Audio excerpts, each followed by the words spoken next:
Hello, Taylor Elwood here with the Men Quest. And today I thought I would continue the video that I'd started with how to be present and grounded with your partner.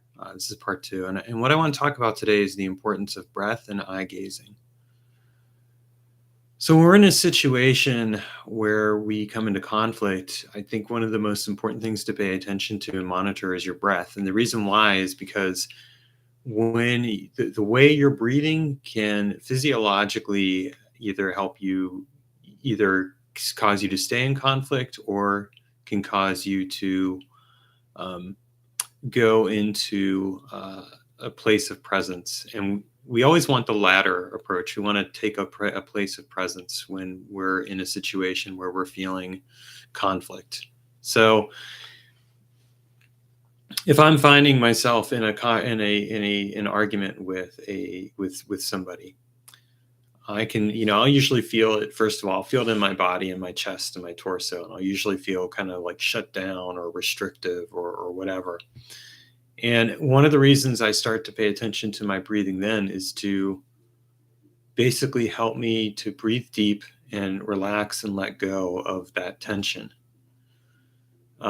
It actually forces me to be more present with the tension, but it also allows me to settle into it and be like, okay, here it is. I am feeling this tension. I am feeling this stress. I am feeling this awareness. And I can either have it all locked into place or I can learn to relax and let it go. And I think that that's one of the most important things that we can do is we can learn to relax and let it go. So when I'm feeling a sense of tension with somebody or like with my partner or whatever, I can take a deep breath and breathe in through my nose. Breathe into my diaphragm. Breathe out. Breathe in. Breathe out. Breathe in. Breathe out.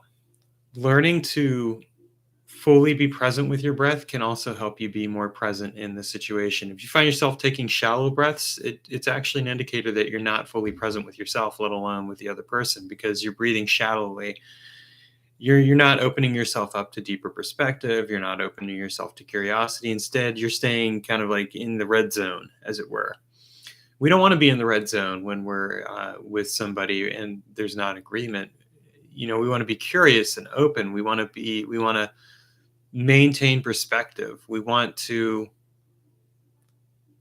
allow ourselves to be open to whatever the experience is instead of causing us to be locked away. So this is one of those cases where when we take a deep breath in, we can allow ourselves to hold that breath and feel it in our body and invite ourselves to slow down instead of reacting, because it's very easy to react. I might react to a situation, be like, okay, this is what I'm feeling. This is what's going on. Well, the more I react to that situation, the more my breath is going to quicken and the more that I'm going to lose perspective because I'm going to be caught up in my own head. And that's one of the troubles that a lot of men have. We get caught up in our own head. We get caught up in trying to think about maybe what the other person wants to hear, or what we think they want to see from us, instead of being able to really be present with ourselves and with the situation.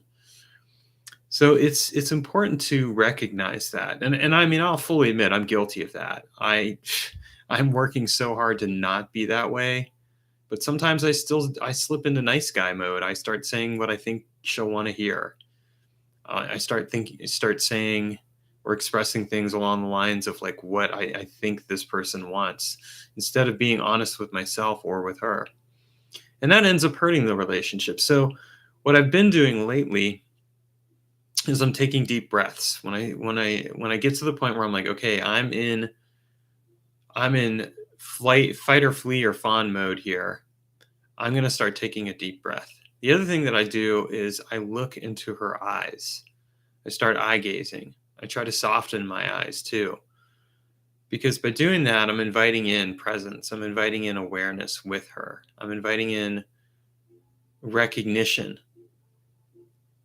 If I'm not looking at her, I'm usually in a place where I'm feeling conflict. I'm not wanting to be present with her. And I recognize that. So if I get myself to look at her, I start to see her as a person. I start to hear her better. I start to pay better attention to what's going on. And this is important when we're looking into relationship and how we can be present with our partners. So regardless of who your partner is and how they identify, these are things that can be done. So, if you're in a situation where you're feeling like you're feeling blocked or shut down, what I invite you to do is take a deep breath, breathe in and breathe out, and allow yourself to be quiet. You don't have to say anything. You don't have to respond. You can just be present with what you're feeling or what you're thinking.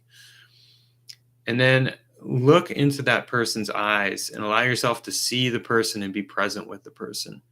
Just taking a couple of these steps can actually help you to diffuse a situation, become more present with it, and open yourself up to curiously discovering how you can find a good resolution or how you can be more present and aware with that person as opposed to just trying to force your perspective onto them or having their perspective forced onto you. So take a deep breath, look into their eyes, and be aware. That's what you can do.